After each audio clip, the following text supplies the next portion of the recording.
बूढ़े हुए बगैर भी बड़ा हुआ जा सकता है, बस दिल जवान होना चाहिए, हौसला जवान रहना चाहिए। कौमी क्रिकेटर और टीम के साबिक कप्तान अजहर अली के 76 साल वालिद मोहम्मद रफ़ीक साहब बढ़ती उम्र के बावजूद दौड़ के शौकीन हैं और उन्होंने बुजुर्गी में भी खुद को फिट रखा हुआ है, बल्कि इंतहाई फिट रखा हुआ है। हाल ही में उन्होंने शेखुपुरा में होने वाली 21 किलोमीटर की मैराथन दौड़ जीती है और क्रिकेटर अजहर अली साहब ने ट्विटर पर अपने वालिद की रेस की वीडियो शेयर की और उन्होंने कहा कि मुझे इनका बेटा होने पर फ़ख्र है। अजहर अली के वालिद लंबी रेसेस में शरीक होते रहे हैं, मैराथन्स में शरीक होते रहे हैं, पाकिस्तान में भी, दुबई में भी। आज अजहर अली साहब और उनके वालिद मोहम्मद रफ़ीक साहब हमारे साथ मौजूद हैं। अस्सलाम वालेकुम आप दोनों को।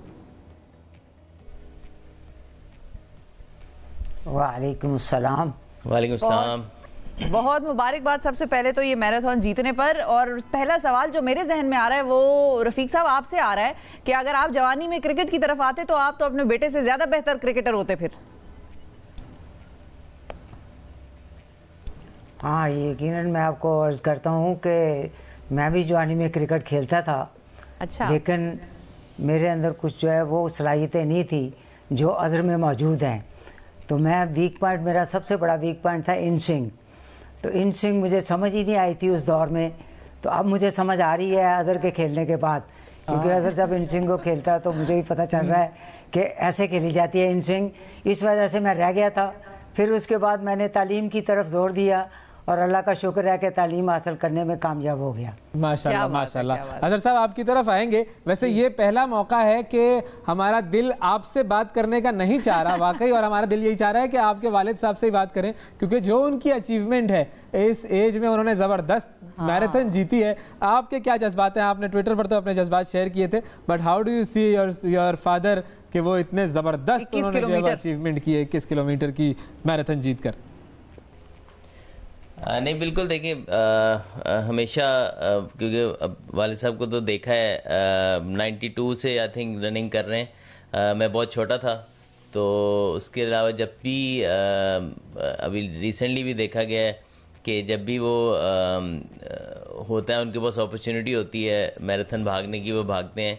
बल्कि इन्होंने तो बहुत अर्सा पहले ये स्टार्ट किया था, फिर आहिस्ता आहिस्ता आहिस्ता बिल्डअप किया और करते करते आई थिंक 2012 में दुबई में मैराथन लगाई। 11 और 12 में। तो आई थिंक बड़ा फ़ख्र महसूस होता है कि इस एज में वो हमारे लिए भी इंस्पिरेशन है। और जब भी मेरे पे भी टफ टाइम आता है तो मैं इनको ही देखता हूँ, इनसे बात कर लेता हूँ तो मैं रिलैक्स हो जाता हूँ। एक दफ़ा इनसे बात करना मेरा बड़ा ज़रूरी होता है। और साथ में जिस तरीके से ये इन्होंने अपनी ज़िंदगी में चैलेंजेस को हैंडल किया, और उसमें रनिंग का किरदार इनका जो है ना वो बहुत ज़्यादा रहा है। हमेशा अपनी जो लाइफ के अंदर डिफ़िकल्टीज़ आई हैं उनको उन्होंने, जो फ्रस्ट्रेशन को और सबको उन्होंने रनिंग के अंदर जो है वो किया, और उसकी वजह से आज तक देख लें अल्हम्दुलिल्लाह फिट भी हैं। माशाल्लाह माशाल्लाह, बिल्कुल। तो ये आपका जो स्पोर्ट्स का इंटरेस्ट था, बहुत चैलेंजेस आते हैं लेकिन कभी चेहरे पे इनसे महसूस नहीं हुआ। ये जो आपका स्पोर्ट्स का इंटरेस्ट था ये इन्हीं की तरफ से आया है फिर? बिल्कुल। एक फैमिली में जो स्पोर्ट्स का इंटरेस्ट हमारे, जब से मैंने होश संभाला है, सब भाइयों को स्पोर्ट्स करते देखा है। स्कूल में स्पोर्ट्स किया उन्होंने, उसके बाद क्रिकेट खेली है और क्रिकेट सबसे ज़्यादा उन्होंने पसंद की और उस पर ज़्यादा उन्होंने परस्यू भी किया। उसी तरह मैंने जैसे होश संभाला, क्रिकेट को फॉलो करता रहा, खेलता रहा। मेरे लिए कुछ ऐसा नहीं था कि किसी से इंस्पायर होना पड़े, क्योंकि फैमिली में इंस्पिरेशन मौजूद, बिल्कुल ठीक है, घर में ही मौजूद थे। तो ये बताएं रफ़ीक साहब, ये बताएं कि अपने दिन का कितना हिस्सा आप फिटनेस की एक्टिविटीज और स्पोर्ट्स को डेडिकेट करते रहे हैं? और कैसे वो एक्टिविटीज क्या होती हैं, कैसे फिट रखते हैं अपने आप को?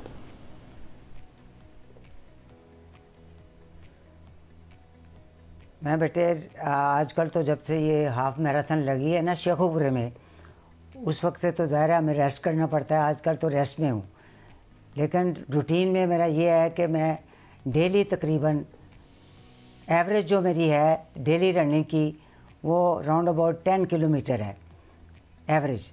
तो उसमें ट्रेनिंग मैं करता हूँ, हार्ड ट्रेनिंग करता हूँ, रेगुलर करता हूँ। जब मैं पार्क में जाता हूँ सुबह अगर उठ के, तो मैं जाके अपना काम पहले शुरू करता हूँ और दोस्तों के साथ बातें बाद में करता हूँ। लेकिन उन लोगों को मैं रिक्वेस्ट करूँगा कि जो लोग पार्कों में जाते हैं या ग्राउंडों में जाते हैं अपनी एक्टिविटीज़ के लिए, तो पहले वो जो मिशन अपने जहन में लेके जाते हैं, इरादा बना के जाते हैं, पहले उनको चाहिए कि वो पूरा करें और उसके बाद फिर बेशक आपस में बैठ के गुफ्तगू करें, उसी पे डिस्कशन करें और फिर आगे बढ़ते जाएं और बढ़ते जाएं। वाह। तो आप लोग, मैं कोशिश करूँगा कि अब इससे भी बेहतर परफॉर्म करूँ इंशाल्लाह जी, इंशाल्लाह अल्लाह ताला आपकी मदद फरमाए। तो आप लोग नेट्स वगैरह भी करते हैं साथ में दोनों?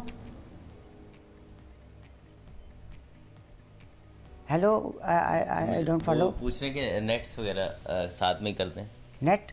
हाँ हाँ, नहीं नेट हम इकट्ठे नहीं करते बेटे। लेकिन मैं अच्छा, ये करता जाऊँ कि मैं जब ऑब्वियसली छोटा था तो नेट्स पे ले जाना, गेम करवाना वो अब्बू ही करते थे, और जो छोटी एज की सारी जो मेरी टेक्निक डेवलप की है वो अब्बू ने की है। और काफ़ी अर्सा, 15-16 साल की उम्र तक अब्बू मुझे ग्राउंड में ले जाते रहे हैं, साथ नेट करवाते भी रहे हैं, लेकिन उसके बाद उन्होंने मुझे फ्री छोड़ दिया। वाह।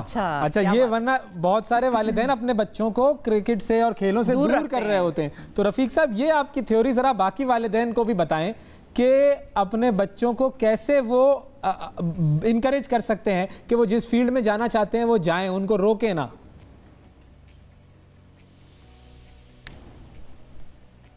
हाँ बिल्कुल, आपने बजा फरमाया कि जो टैलेंट बच्चे के अपने अंदर होता है उसको ही उभारना चाहिए।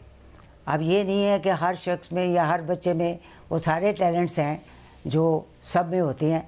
तो इसलिए अपना अपना जो टैलेंट है किसी बच्चे का, तो वालिदैन को चाहिए कि पहले उनको बेशक मुख्तलिफ गेमें खिलाएं और मुख्तलिफ तरीके से तालीम भी दें, लेकिन जब उनका एजुकेशन में जो इंटरेस्ट है किसी सब्जेक्ट का, तो उसी में उसको आगे प्रमोट करें। इसी तरह गेम में जिस गेम का उनका इंटरेस्ट है उसी गेम में उसको प्रमोट करें, तो इसका ज़्यादा फ़ायदा है। तो असल चीज़ ये है, जो हमारे यहाँ ट्रबल्स आती हैं, तकलीफ़ आती हैं, मुश्किलात आती हैं, वो आप सब जानते हैं कि मोबाइल ने हमारे छोटे बच्चों को मिसयूज़ मोबाइल जो है उन्होंने बहुत तबाह किया है। और मैंने एक प्रोग्राम बनाया हुआ है जो इस वक्त मुझे डिस्कस करने की ज़रूरत नहीं है। वो प्रोग्राम बच्चों की ट्रेनिंग के लिए है, और वो बच्चों को उधर से मोबाइल से छुड़ा कर तो हेल्दी एक्टिविटीज़ जो हैं, सेहतमंद सरगर्मियाँ जो हैं, उस तरफ उनको कायल करना है। तो इंशाल्लाह मैं नेक्स्ट टाइम, आप जब मैं कायल कर लूँगा उन बच्चों को, शुरू भी कर दिया है हमने, कुछ प्रोग्राम किए भी हैं, तो फिर मैं आपसे रिक्वेस्ट। अरे जरूर जरूर, बिल्कुल, ये तो पूरे पाकिस्तान के बच्चों के लिए होगा। और क्या, और उनकी प्रमोशन की तरफ हम ध्यान दें। दुरुस्त। अच्छा, ये बताइए कि ये जो मैराथन थी इसमें कितने लोग शरीक थे, कौन कौन था आपके मुकाबले पर, उनकी क्या उम्रें थी? हाँ, थोड़ी ये भी डिटेल्स बताएं हमारे नाजरीन को। नहीं, मैं आपको अर्ज़ करता हूँ कि ये सारी जो अपना रेस थी ये यंगस्टर की थी। अच्छा, ओल्डर्स की नहीं थी। मैं अकेला ही ओल्ड पर्सन था। तो हाँ, 76 का मैं अकेला था, बल्कि मेरा ख्याल 50 का भी कोई नहीं था। तो लिहाजा वो बच्चे यंग थे सारे। और वहाँ प्रॉब्लम ये थी कि ट्रैफिक चल रही थी। अच्छा, ट्रैफिक ने हमें बड़ा तंग किया, लेकिन अल्लाह का शुक्र है कि बचत भी हो गई, जान भी बच गई और गोल भी मिल गया। ये अल्लाह का बड़ा एहसान है। तो ये नौजवानों ने वहाँ पे शोर नहीं डाला कि ये क्या हमारे साथ तो बेईमानी हुई है, आपने जो है वो इनको मोहम्मद रफीक साहब को खिला दिया? नहीं, ये मेरी गुड लक थी कि इंतज़ामिया अच्छी थी। वाह वाह, इंतज़ामिया में शरीफ लोग थे। सबसे बड़ी बात यह है कि सबसे सुपर जो मैन था वहाँ, वो सबसे शरीफ था। तो लिहाजा उसने देखा जब और ऑनर दिया और गोल्ड मेडल मेरे गले में डाला, और फिर मैंने भी अल्लाह का शुक्र करना ही है। तो सुपरमैन तो आप थे। तो अल्लाह ताला करे कि मैं आइंदा भी खुदा मुझे सेहत दे। बिल्कुल आमीन। आपने फिर जब गोल्ड मेडल पहना तो फिर उसके बाद आपने बच्चों से जब मुखातिब हुए तो आपने उनको कुछ कहा कि भाई खाया पिया करो, जरा दौड़ लगाया करो, जान बनाओ? नहीं, ये मैं रेगुलर करता हूँ, बच्चों को कहता रहता हूँ, बताता रहता हूँ, ग्राउंड में जाता हूँ वहाँ भी गाइड करता हूँ, और कहीं भी जब प्रोग्राम होता तो ये कहता ही रहता हूँ कि भाई आप भी करें। ये बेटे सिलसिला चलता रहता है। सही, वाह वाह वाह। अच्छा, ये बताएं अजहर साहब, आपकी तरफ में आऊँगा। आपकी और इनकी रिलेशनशिप जो है, एक तो ये भी थोड़ा बताइएगा कि आप लोग कितने भाई बहन हैं और आपका कौन सा नंबर है, और आपकी और वालिद साहब की रिलेशनशिप जो है वो सबसे ज़्यादा पक्की दोस्ती है, या वो जो फेवरेट चाइल्ड होता है वो कोई और है? नहीं, हम 5 भाई हैं और एक सिस्टर है हमारी, और सबसे छोटा हूँ और सबसे लाडला भी हूँ। और सब भाइयों के दरमियान भी बैठ के कहते हैं कि मेरे से सबसे ज़्यादा प्यार भी है इनको। लेकिन ये कि ये एक्सप्रेस कभी कभी करते हैं, लेकिन उसकी वैल्यू फिर उतनी ज़्यादा हो जाती है कि ये उन वालिदों में नहीं है, या मैं भी शायद उस तरह बच्चों में नहीं हूँ कि हमेशा हम एक्सप्रेस करते रहें अपना जो है वो प्यार। लेकिन वह है कि जब भी करते हैं उसकी वैल्यू फिर और ज़्यादा बढ़ जाती है। लेकिन हमें जो है ना एक दूसरे की वैल्यू जो है वो हमें पता है, स्पेशली वालिद साहब की वैल्यू मेरी ज़िंदगी में बहुत ज़्यादा है। हमेशा जैसे मैंने पहले कहा कि कोई भी इशू हो, कहीं बड़ा डिसीजन लेना हो या कोई भी ऐसी चीज़ में हो जहाँ मैं फंसा हो डिसीजन लेने में, तो एक दफ़ा जब इनसे बात कर लेता हूँ तो फिर मेरे लिए फिर डिसीजन लेना मुश्किल नहीं रहता। तसल्ली हो जाती है। स्टार्ट से ही इन्होंने मुझे उंगली पकड़ के जो है वो ग्राउंड में ले जाना शुरू किया, तो मुझे पता है कि ये मुझे भी बड़ी अच्छी तरह जानते हैं। और जब ये कुछ कहते हैं तो फिर मुझे एग्री कर जाए मेरे डिसीजन पे किसी पे, तो फिर मुझे वो डिसीजन लेना बिल्कुल ऐसे लगता है कि कोई ऐसा मसला ही नहीं है। फिर अब ये एतमाद है ना एक औलाद को होना चाहिए अपने वालिदैन पर, वो उसके लिए उसकी मुझे फिक्र नहीं रहती। अच्छा, ये प्यार की तो आपने बात की है, जरा डांट डपट का भी मामला बताएं कि आपको आखिरी दफा डांट कब पड़ी थी और किस बात पे पड़ी थी?